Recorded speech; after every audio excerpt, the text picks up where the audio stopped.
All right. Back in action. Welcome back, everyone. It's been a little bit of a minute since we've run an episode.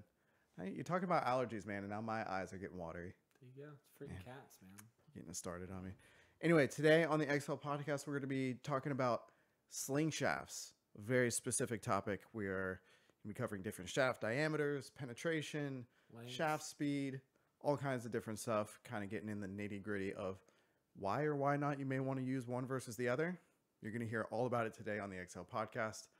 Thanks for tuning in. I'm your host, Eric Strauss. I'm here with our other host, Rodman Leeds. How's it going, Rodman? Good evening, Eric. It's going good, man. I'm glad to do some hard testing and put the bro science to, lay that to bed finally. It is kind of fun to argue. You get someone that likes that 6 mil or quarter-inch shaft more than they like a 8 mil shaft. Everybody has their preference. Yeah. Everybody has that. Yeah, so we did a fair amount of testing. We really, the main, and we tried to take away as many variables as we could. I think we did a decent job of that. There are some other criteria that we can talk about of what might influence your choices over something else. But we did penetration, which I think is a very smart one, and it was interesting. I guessed wrong on it. So looking back on it, makes sense, but I had it different. Well, we'll look at the numbers. For once, we've actually written down some data points, which is a first for us. There you go. Not weighing it.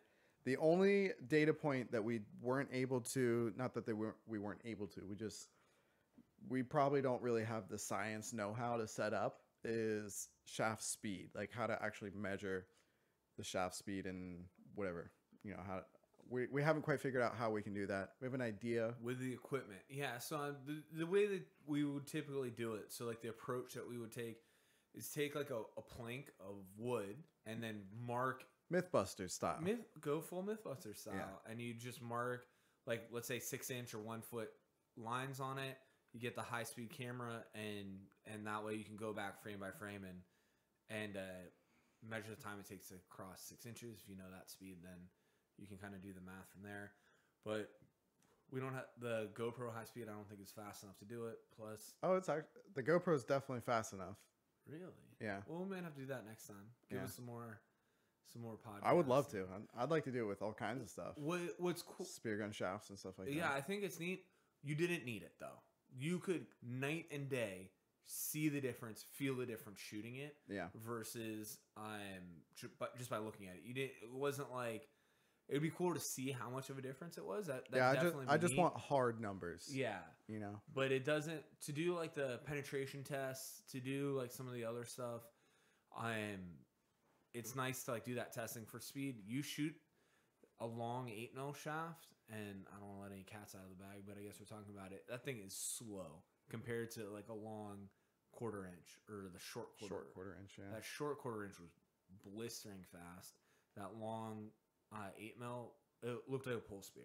Yeah. It was pole spear speed. Well, since we're already getting into it, so we might as well just start getting into it. So we'll start by explaining how we set it up and the gear that we use to set it up.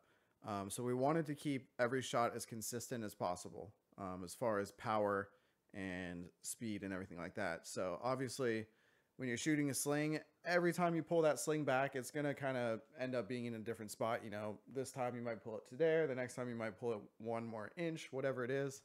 And that all makes a difference. I mean, 1 extra inch of band pull is enough to make a difference when you're getting to the maximum stretch. For sure. You're only it's exponential exactly. how much tension per distance of pull there is. Yeah, the weight that band's pulling back versus the percentage stretch is exponential. And when you're only talking about 25 inches of stretch, 30 inches of stretch at the most, that's that 1 inch. I mean, that's a lot. For sure. It's not like it's 1%. I mean, you're talking 3 or 4 or 5%. And so our way around that was to make a corded band. So this is not the first time this has been done. I mean, corded bands are fairly common nowadays on spear guns and pole spears and stuff like that. It's that little band that connects your shooting line to the tip of your gun. Exactly. So you stretch that out, it hits that inner dynema or whatever you use. Or bungee float lines and that kind of thing. So exactly. Essentially, there's a string inside the sling band that will only let us pull it to a certain point.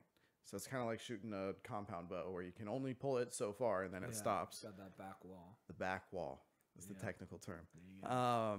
So yeah, we set it up so we could pull it the same exact amount of tension every single time. So every shot was the same amount of force going in than the last one.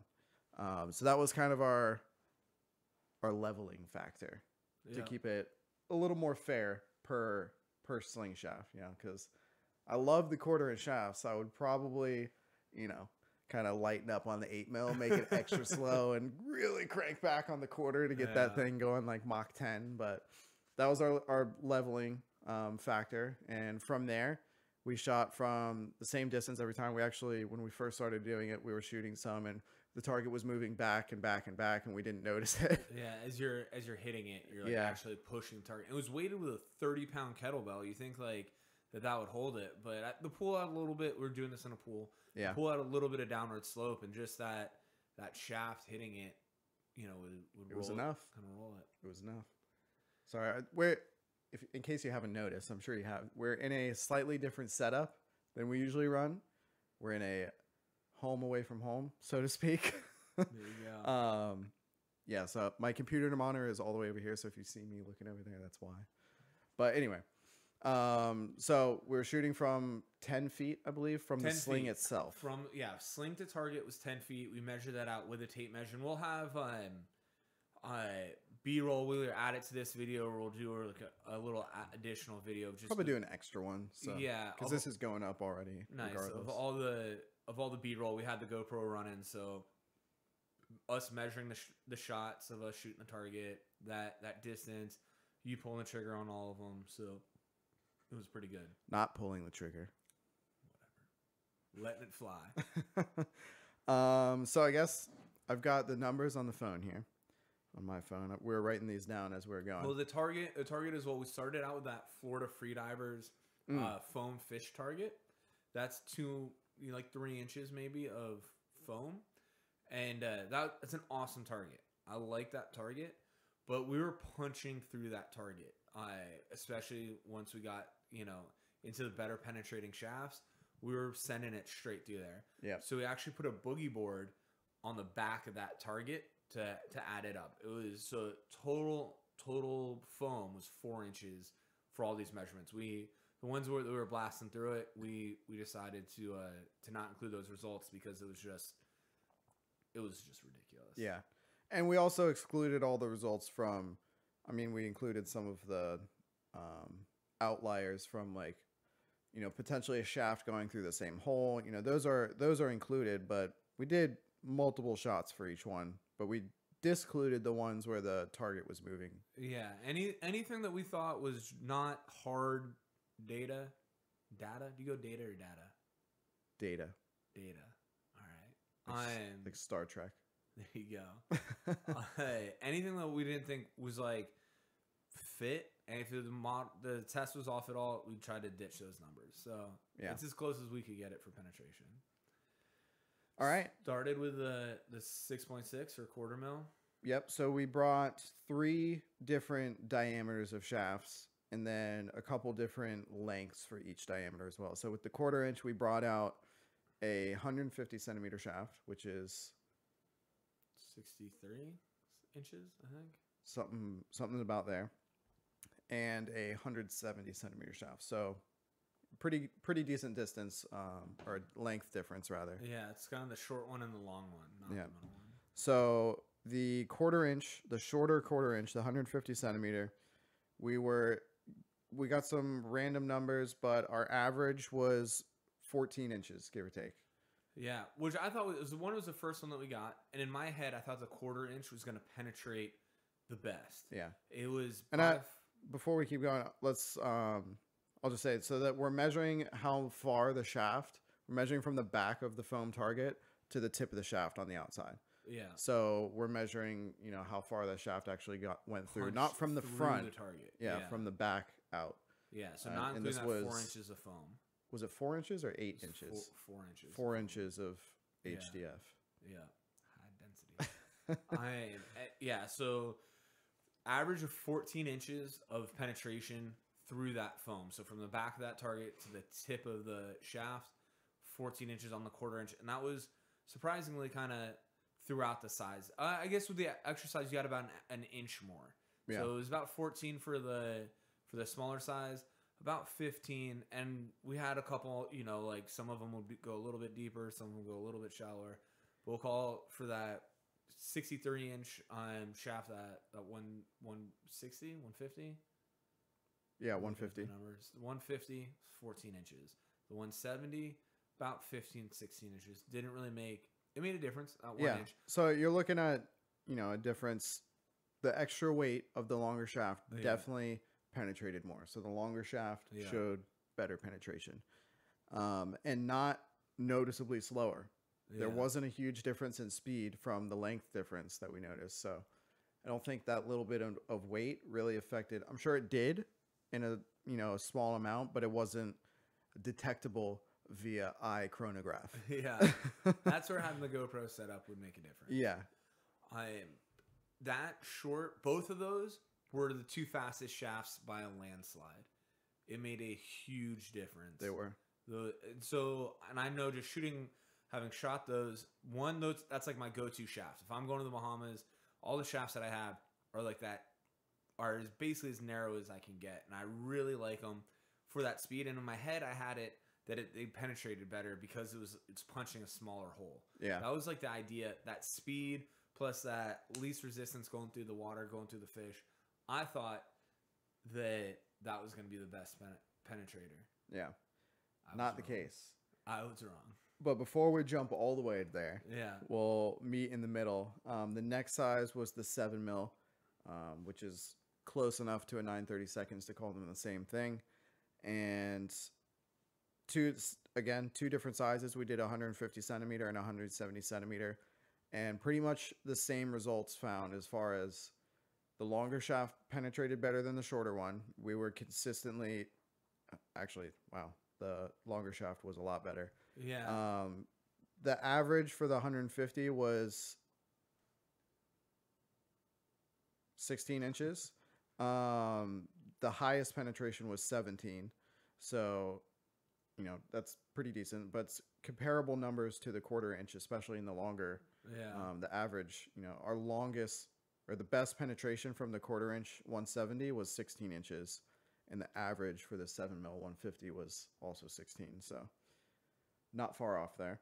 But the 7 mil 170 was averaging 20. Yeah, that's crazy. Yeah. That was, of all the results that I was shocked by the most, that one was it. And because the first time it went through, I was like, all right, we put it through some holes, and that had happened before. I was like, no, reshoot it. I think it took you like 3 shots for me to be like, goddamn. Yeah. Like that thing's putting the hurting on it. I was shocked by how well that thing penetrated. We recorded 3 data points for each shaft, except for the 177 mil and the 150 quarter. Yeah. Just because for whatever reason, but I think those were the 2 shafts that surprised us the most. Yeah. I think the 1/4 inch 150, I wanted to see higher numbers, so we kept shooting it.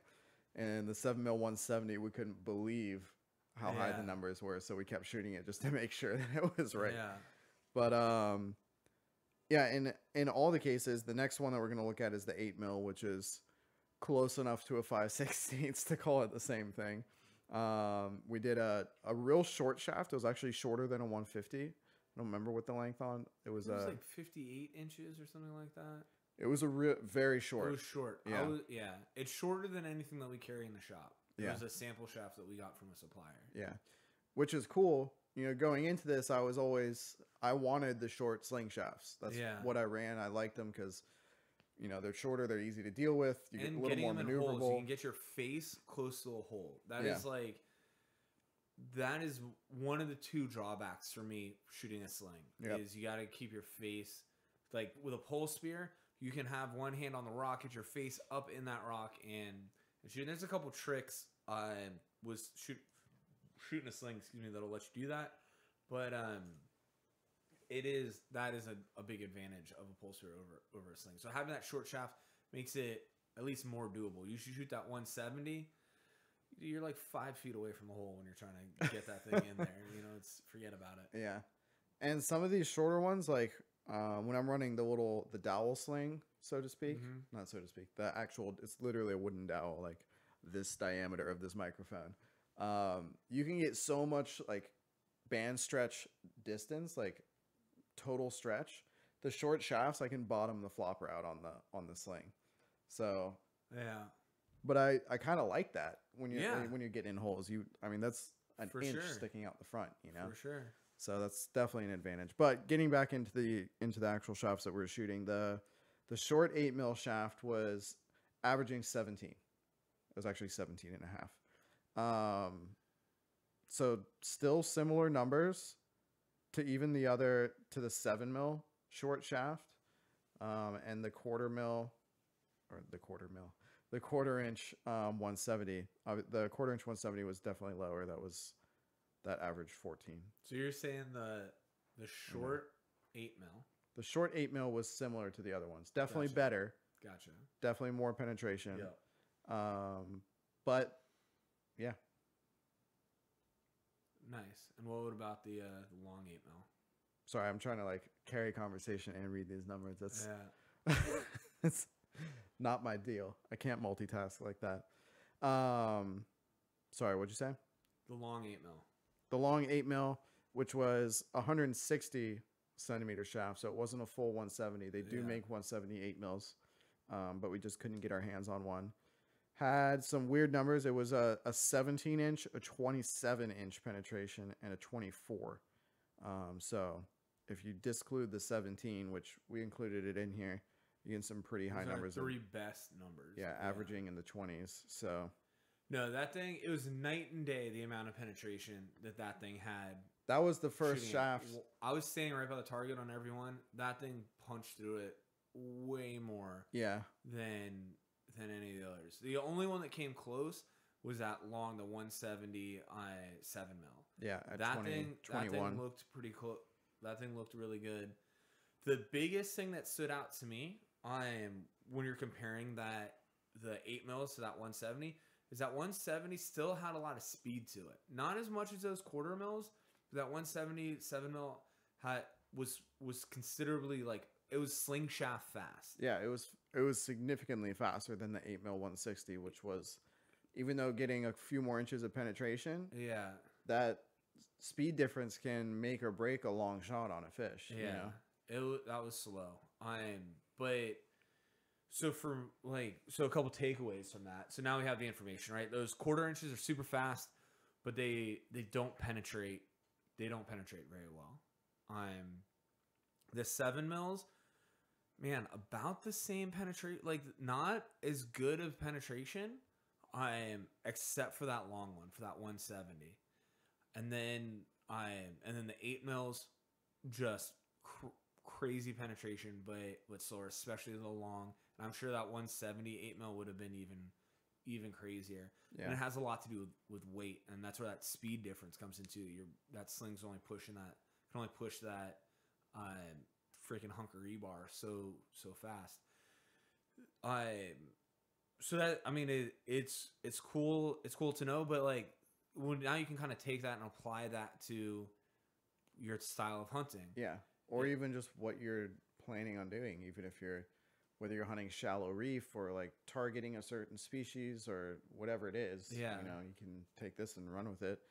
But if I'm taking my sling offshore, if I'm doing any blue water, I'm definitely running that 170 7 mil. Yeah. That thing was super impressive. I also like getting my face close to the holes with a short shaft. That's going to be that 8 mil. That short 8 mil. That thing penetrated really, really well. So you got a grouper up in a hole, that 8 mil is going to be freaking money for it. Yeah. Being able to blast through it.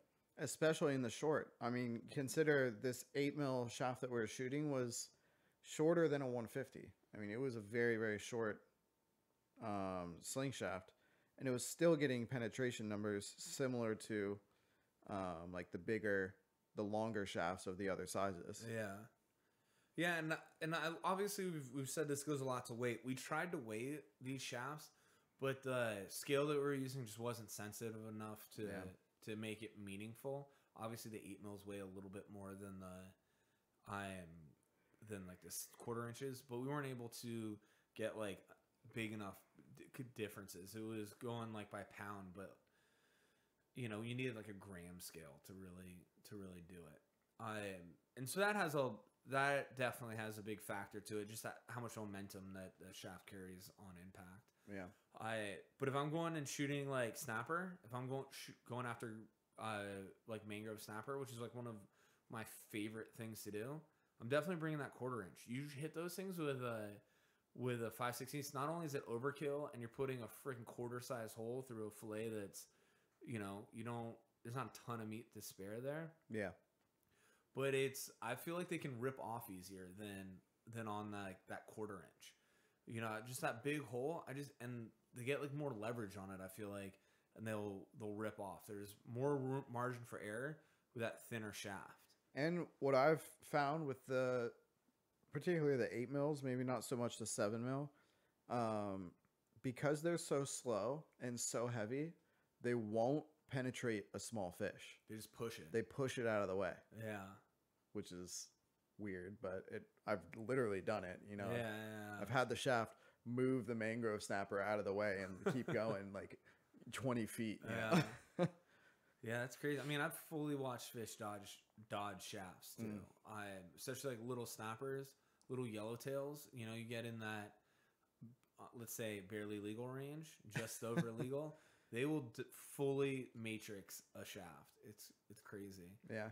But going offshore, if I'm taking long shots, that long 7 mil, I think is perfect because it maintains that speed, and still gets that penetration. So you're trying to shoot like black grouper or species that I'll wing some shots at, you know, or I'm trying to take some long shots and I still have to penetrate. I'm doing that long 7 mil where same thing with like long distance muttons. You know, you wanna maintain that penetration power at the end of your range. Because I've definitely stuck some fish and not have that barb go all the way through.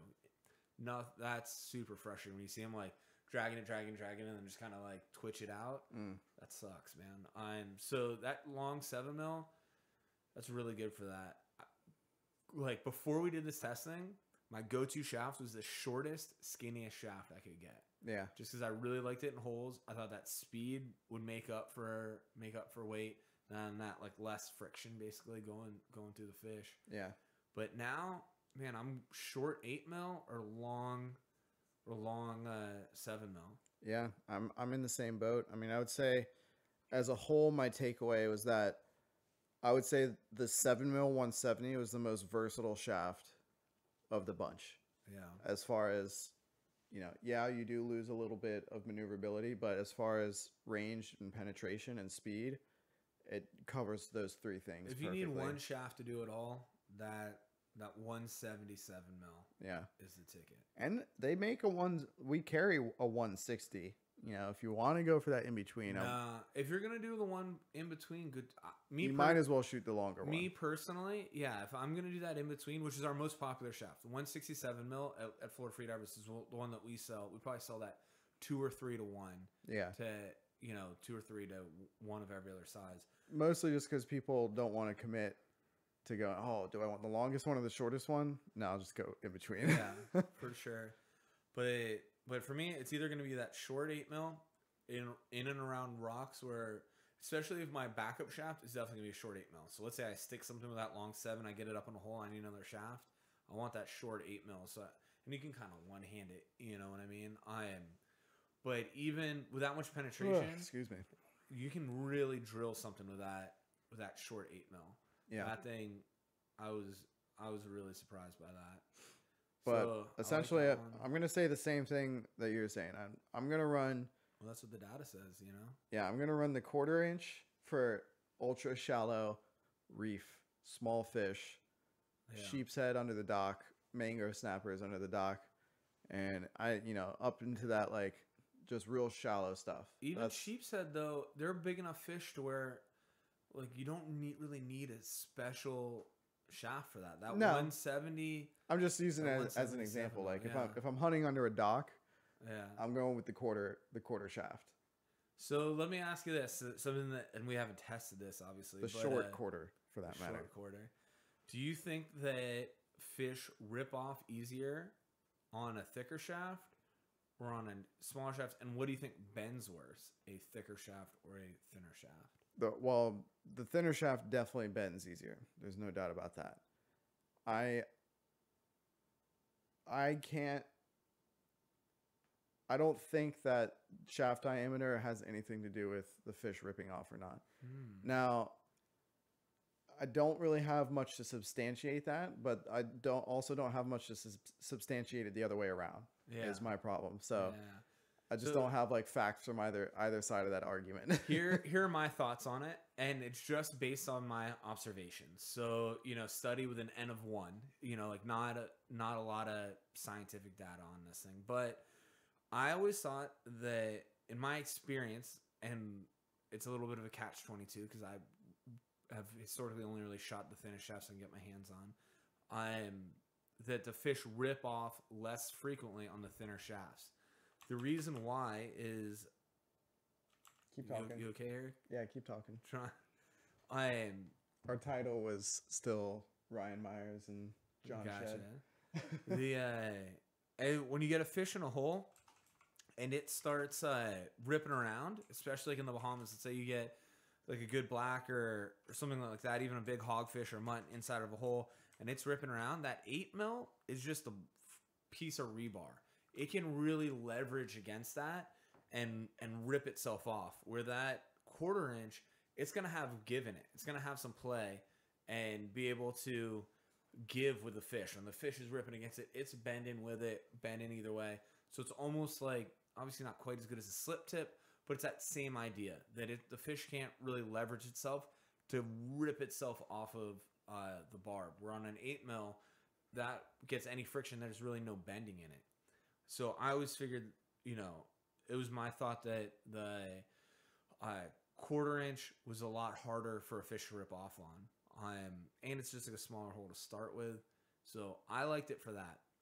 I also still feel like, haven't tested it, that the smaller shafts don't bend as much as the 8 mils.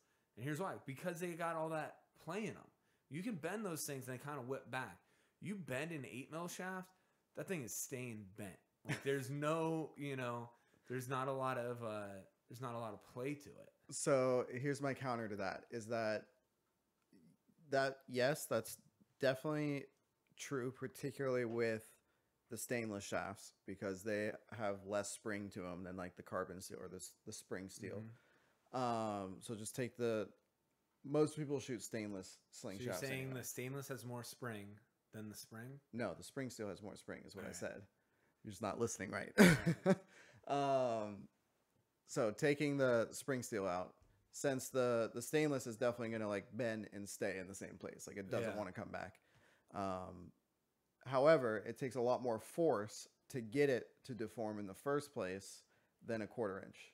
So for X amount of force, you might get a lot more like whip in a 1/4 inch shaft for X amount of force, but on a 8 mil shaft or a thicker shaft, that same amount of force isn't going to do anything. So it's gonna go to a certain point, and when it comes to the 1/4 inch, it's it's a lot less weight to actually bend and keep it bent, or a lot less force rather, compared to a thicker shaft. For sure, and I'm not saying that that definitely makes sense, right? To bend it 30 degrees off a straight, a 1/4 inch, it's gonna take 10 pounds. To bend a 8 mil 1/4 or like 30 degrees off straight, it would take a hell of a lot more. Yeah. But because it goes so easy that way, that it just has that I just think of the 1/4 inch as returning to straight. I think of the 8 mils as just staying bent. And you shoot a fish in the rocks, man, I'm always shocked at how much damage, or let's say how much force a 10-pound fish can generate. Like it is, a 10-pound fish is a big fish, but it can generate it's 10 pounds of muscle, man. There's no bone, obviously there's bones in there, but squeezing on that thing. Not much, man. Fighting for its life, It's like the mom lifting the car off her babies. And I guess another way to look at it too, anything that's putting enough force into an 8 mil to bend it is gonna laugh at a 1/4 inch as far as bending goes. Yeah, but in the rocks, it's not like it can bend it into a corkscrew. Like, well, it definitely can, but usually it's bending it to like that 30 degrees, right? It's bending because the hole can only go, it can only get so much of an angle. Yeah. So that quarter inch would bend to 30 degrees and come back. Where if you do that same bend on an 8 mil, it ain't coming back. I disagree. Hey, that's fine, and I can't test it. We need to get like a vise and bend it on like a protractor. I think it would take so much more force to get the 8 mil to the same point that it's not comparable. That's fine, but let's say it can only go from 0 to 15 degrees. Let's just say that because of the fishes in the hole, it can only go from 0 to 15. Then I don't think either are gonna bend. See, I think these 8 mils is just. We're gonna have to test it because we're just going on theory right now. Well, we got the next one. What we did test is penetration. Yeah. The heavier the shaft, the better it penetrates, and that's really what we found. What I think one thing that really surprised me a lot too is that weight didn't seem to affect speed so much as diameter. So I think that the weight, while it might accelerate slower, as long as you have like enough of a power stroke, so as long as that shaft is getting driven for enough distance, like through your band stretch, the speed is gonna achieve the same speed no matter what. It may take it a little bit longer to get to that speed the heavier the shaft is, but the diameter made way more of a difference on speed because you're displacing more water out of the way than you are with a heavier shaft, right? Yeah, for sure. And you have a higher or a bigger cross section to push through the water. And they say hydrostatic drag is exponential as well. That's like why you want to go a meter a second free diving. Gotcha. That makes sense. The optimal speed. Because that 8 mil was so much slower. That short 8 mil was so much slower than the long 7 mil. And on our scale, they weighed the same. Yeah. I wonder, not because you saying the 1 meter a second for free diving. Yeah. That's got me thinking. All right. I wonder if there's an optimal speed for a spear shaft to travel through the water. I'm sure there is. Why not? Why not? I wonder what the terminal velocity of a shaft in salt water is. Well, it depends on the girth. Well, yeah, but like that'd be an interesting thing. I don't think there's how fast can the shaft actually go underwater? I don't think there's in freediving there's an optimal speed because of energy output. For efficiency, yeah. Yeah, but for shaft, I mean, look at a spear gun. Like you're freaking. Yeah, but maybe it's faster. Maybe it's actually faster than a spear gun can make it go. Maybe like the optimal speed is faster than a spear gun. Food for thought. There you go. Food for thought. All right. Well, I'm gonna go out and buy a 177 mil shaft. I already have. Yeah. There you go. There you go. That's the one. I got a 1/4 inch in the car right now. Yep. That I'm gonna put for sale. No, I'm keeping the 1/4 inch. I'm keeping my short 1/4 inch. Because like I said, when we hit the docks, that's still my go-to. We're shooting like pinfish, Yeah. Taking a target practice shot on a pinfish. But yeah, I mean, as we both said, that 7 mil. A long 7 mil. Long 7 mil and the short 8 mil are my two shafts from now on. And the disadvantage to the longer shaft being less maneuverable, like under ledges, doesn't like scare me. As far it's not most of my hunting. If I had a flashlight, it would negate it. Yeah. It's not just the maneuver. It's really not the maneuverability. It's so How bright close out. Can you get to it's so bright out that if I back away from that hole, I can't. The contrast goes away. I can't see what's in there. If I put my face in the hole, particularly in the shadow of the hole, now I can see in there, find my eyes adjust. But as soon as I back out, my pupils shrink again. You put a flashlight, duct tape a flashlight to the end of your sling, and your money, you can light it up, at least get an eye shine, and that's what I'm aiming at anyway. Yeah, my thing was most of my hunting in the Bahamas is obviously from the bottom. Like I try not to dive bomb on fish as much as possible, although I still do. Yeah, you see a fish, you ain't gonna dive bomb. You're gonna dive bomb. I'm dive bombing. Yeah, open the doors. But most of my shots that I'm taking are open water, generally, in between that 5-foot range. Let's say 5, maybe all the way up. Yeah. It's rare that I'm taking a 10-foot shot on a fish with a sling. That was another really unique thing about the test too, was we set it up at 10 feet, which for me is a long shot. Like I'm scared to take shots that far because I don't want to not penetrate. Yeah. But man, you do that 7 mil, that long 7 mil, that it really put into perspective how long of a shot you can take. Granted, accuracy comes into play and stuff like that, but I was really surprised at how well it penetrated at that 10 foot. I said it at 10 foot. We're in a pool. I said it at 10 foot because I didn't want anything to freaking punch through. First shot we did on that target, that 8 mil shaft freaking sailed through it. You know, straight through both. Yeah. Yeah, I was like, or through one rather. Yeah, I was like, dang man, that's no joke. I was impressed. It like didn't even phase it too. Yeah, it didn't slow it down. Clean through and like kept cruising. Which makes me want to take like long, because a 10-foot shot, dude. Most of my shots in the Bahamas are 3 feet. It's like we've talked about our boy Chad before. Yeah, he used to work at Florida Freedivers. Who's provided us with much entertainment and also much knowledge over the years. Like old school, super knowledgeable spearfisher from way back when, the Jurassic period, I think. But he was always talking about how he was taking like 20-25 foot shots, just like testing his slings at the dock, you know, just like to see how far they would go and like how far he could hit a target from. Chad, there's no way you're shooting a target from 25 feet with your sling, but seeing that, dude, I believe it. Yeah. Like you might not have the penetration to actually hit a fish and like do something to it, but you probably have enough speed to like stick a spear shaft into a piece of foam at 20 feet, you know. You know what's something that Chad impressed. did that now that you got me thinking about it, and we're talking about weight and stuff like that. Uh-oh. He took that. I know where you're going. Yeah, he took that Predator pole spear. The free pole. He was free pulling. So he took a Predator pole spear, which is a pretty narrow pole spear, and he put a sling cup on the bottom of it. It's basically a 10-foot sling shaft. Yeah, he basically used a Predator pole spear like a sling shaft, and he would launch that thing 40 feet flat, like not down. He'd sit on the bottom and it would be like 5 feet deep maybe, and he'd shoot that thing 40 feet and he'd pace it off on his dock. He would shoot it the length of his dock. It was crazy, like the way he set it. He took it's basically a Hawaiian sling shaft cup, but larger. It's made to like go on the back of those yellow fiberglass pole spears and pole like spear get butt. glued on. Yeah. But it would fit over the headhunter spear perfectly. He would attach the band to that cup and pull it up. So when you launch, there's no band or anything dragging behind the pole spear. It's just the pole spear. When he's holding it, looks like a regular pole spear. When he shoots it, it's like an atlatl. The band stays in your Google hand. It's a fun word to say. The band stays in your hand. The pole spear is taken off. Yeah. I was dying laughing when he first told me that.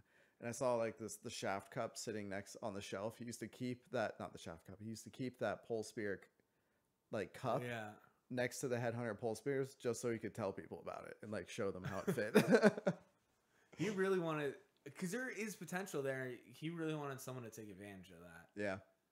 You could pole spear something big with that. I don't know. See, I think you run into the same issue. Once you reach, because then you're getting to the point where weight really does make a difference, because you're talking about momentum, like how much energy you're carrying downrange. And I mean, a pole spear on its own is, especially the Predator, is hurting for a penetration at max range. Like, because the range of a pole spear is the length of the pole, right? That's always what we say. It's really not the full length of the pole. It's a little bit under that, because it depends on the weight, let's say. But that light Predator, man, it's super fast, and it's definitely got range on it because it's so long. But as that thing starts decelerating, it decelerates pretty quickly. And it might have enough speed to go pretty far, but the actual energy that it's carrying with that speed is not real significant.